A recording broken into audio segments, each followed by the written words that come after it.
Assalamualaikum warahmatullahi wabarakatuh. Kami dari kelompok 2 akan mempresentasikan hasil kerja kelompok kami dengan judul harta atau amwal. Sebelum penyampaian materi dimulai, perkenalkan masing-masing anggota dari kelompok kami. Saya sendiri Sevina Dwi Indrianawati, NIM 20205100072.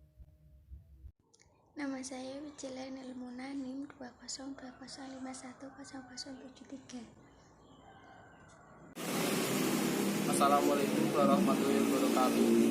Perkenalkan, nama saya Ahmad Abdullah, nomor NIM 20205100074. Saya Aulia Nailul Husna, NIM 2020510095. A. Pengertian harta atau amwal. Dalam bahasa Arab, harta disebut dengan sebutan al-mal, berasal dari kata mala yamilu mailan, yang artinya condong, cenderung, dan miring. Harta juga bisa disebut dengan hal yang menyenangkan manusia, yang mereka pelihara, baik itu dalam bentuk materi maupun manfaat. Sedangkan harta menurut istilah syar'i diartikan sebagai segala sesuatu yang dimanfaatkan pada sesuatu yang legal menurut hukum syara atau hukum Islam, seperti jual beli, pinjam meminjam, konsumsi, dan hibah atau pemberian.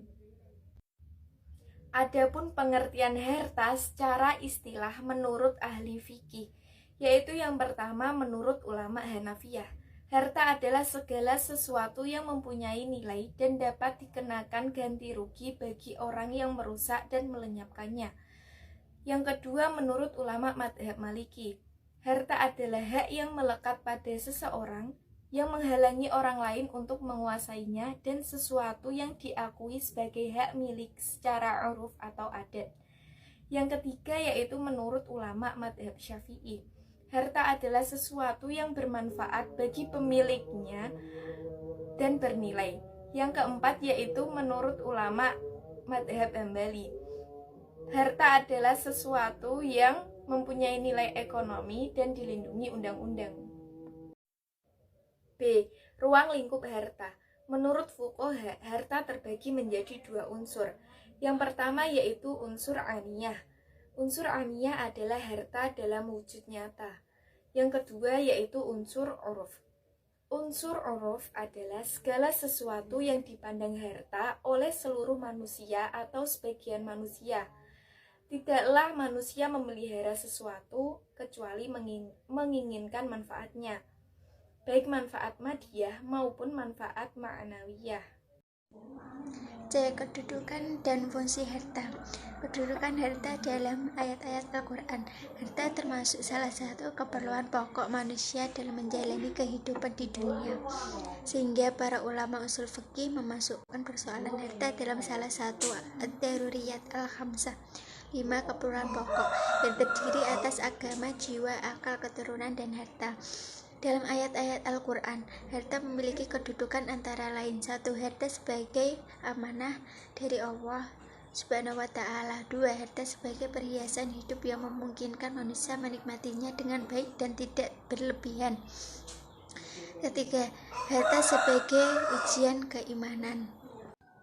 Fungsi harta. Adapun dari sekian banyak fungsi harta antara lain sebagai berikut: 1. Berfungsi sebagai penyempurna pelaksanaan ibadah. 2. Untuk meneruskan kehidupan dari periode ke periode selanjutnya. 3. Untuk memutar peranan kehidupan antara tuan dan pembantu. 4. Untuk menumbuhkan silaturahim. Pembagian jenis harta. Menurut para fuqaha, harta terdiri dari beberapa segi. Harta terdiri dari beberapa bagian, dan tiap-tiap bagian mempunyai ciri dan hukum sendiri. Pembagian tersebut sebagai berikut: 1. Mutakawin dan gairu mutakawin. Mutakawin ialah sesuatu yang boleh diambil manfaatnya menurut syara. Harta yang termasuk mutakawin ialah segala harta yang baik jenisnya, baik pula cara memperolehnya dan penggunaannya, misalnya makanan, pakaian, kebun apel, dan lainnya. Sedangkan harta gairu mutagawin ialah sesuatu yang tidak boleh diambil manfaatnya menurut syara, yaitu merupakan kebalikan dari harta mutagawin. Tidak boleh diambil manfaatnya, baik jenisnya, cara memperolehnya maupun cara penggunaannya. 2. Ikar dan manqul. Menurut Hanafiyah, manqul adalah jenis harta yang dapat dipindah, ditransfer dari satu tempat ke tempat yang lainnya, baik bentuk fisik dan zatnya berupa ataupun tidak pada saat terjadi pindahan.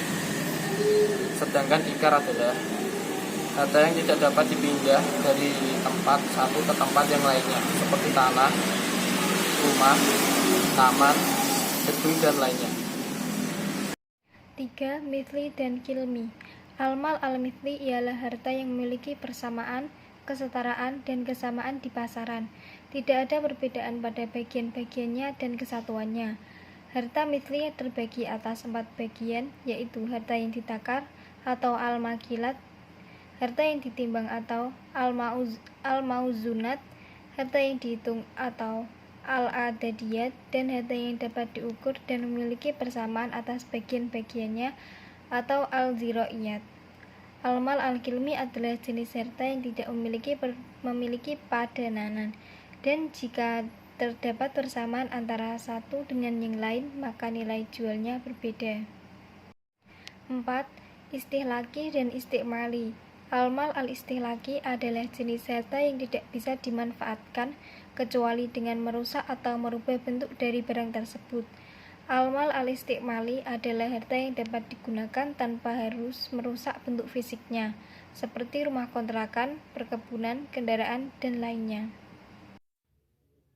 Sekian dari kelompok kami, terima kasih atas perhatiannya.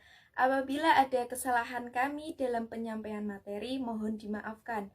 Wassalamualaikum warahmatullahi wabarakatuh.